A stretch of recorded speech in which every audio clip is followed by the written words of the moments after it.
Assalamualaikum warahmatullahi wabarakatuh.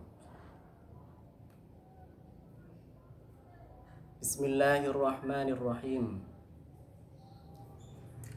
Al-hadithur rabi'a asyar, utawi hadis kang kaping 14. An Abi Mas'udin radhiyallahu anhu. An Abi Mas'udin, saking sahabat Abi Mas'ud, radhiya muga-muga paring ridho, Allahu sapa Allah, anhu saking sahabat Abi Mas'ud. Qala wis ngendika sapa sahabat Abi Mas'ud, ngendikane qala Rasulullah sallallahu alaihi wasallam.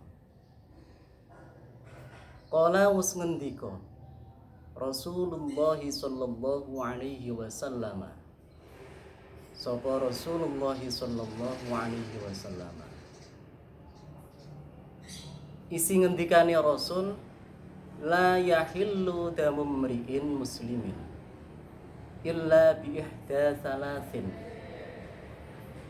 as-sayyibu az-zani, wan nafsu bin nafsi, wat tariku lidinihi, al-mufariqu lil jamaah. Rawahul Bukhari wa Muslim. La yahillu, ora halal, damum mri'in, apa getihe awak-awakan utawa menungso, muslimin kang muslim,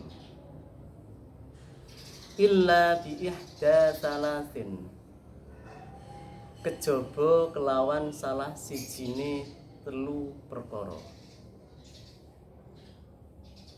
As-sayyibu az-zani, as-sayyibu rupane nomor siji rondo, az-zani kang zina. Wan nafsu rupane nomor loro, wan nafsu lan mateni awa-awaan, bin nafsi kelawan sebab mateni awa-awaan kang weneh. Watariku lan nomor telune, watariku lan wong kang ninggal, lidinihi maring agamane wong kang ninggal, al mufariku tur wong kang misai, lil jamaati maring golongan. Rawa wis ngriwayatake hu ing ikilah hadis al Bukhari, sapa Imam Bukhari, wa Muslimun lan Imam Muslim.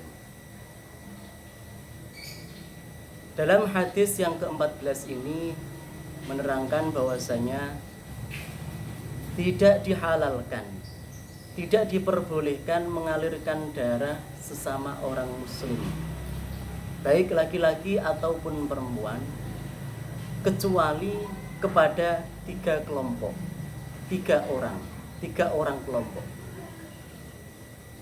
Yang pertama yaitu as-sayyibu az-zani. Redaksi yang ada di dalam hadis as-sayyibu yang mempunyai arti rondo atau orang yang pernah nikah. Maksudnya tidak perawan.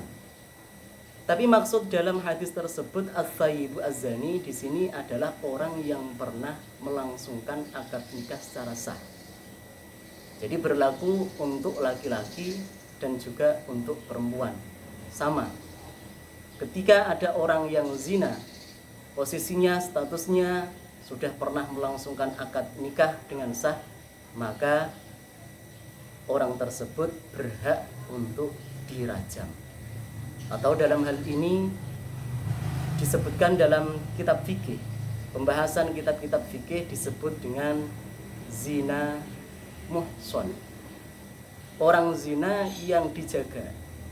Maksudnya adalah orang zina yang pernah melangsungkan akad nikah secara sah.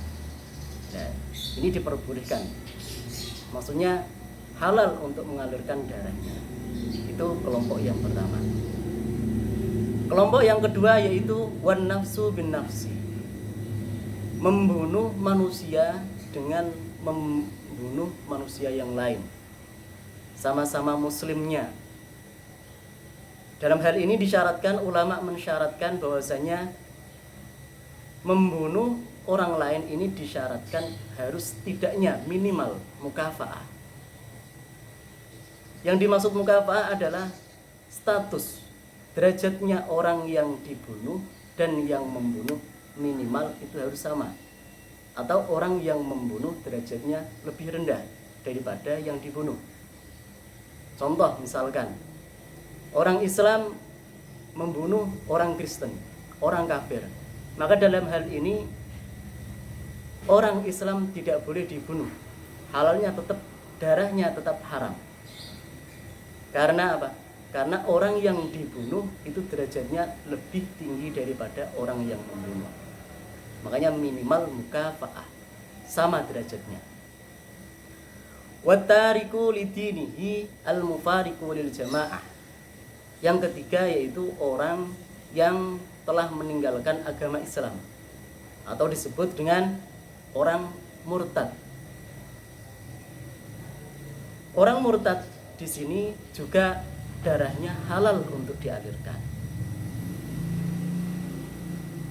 Namun semua ini, hadis ini berlaku untuk negara-negara yang telah menerapkan syariat-syariat Islam. Jika kita hidup di negara Indonesia, negara yang berasaskan Pancasila, maka semua yang ada di sini, semua ketentuan yang ada dalam hadis Nabi Muhammad SAW ini tidak berlaku.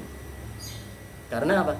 Karena syariat yang ada, negara yang ada di Indonesia merupakan bukan negara Islam atau bukan negara yang hukum-hukum Islam di situ berlaku.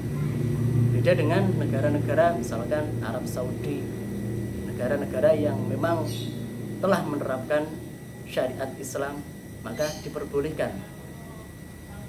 Maka dari itu, ketika hadis ini difahami dengan kontekstual, dengan apa adanya, maka jangan sampai orang yang murtad langsung kita bunuh, tidak boleh. Walaupun yang membunuh itu adalah penguasa, seorang presiden, seorang gubernur. Karena negara kita bukanlah negara yang menerapkan syariat Islam. Wallahu a'lam bishawab. Assalamualaikum warahmatullahi wabarakatuh.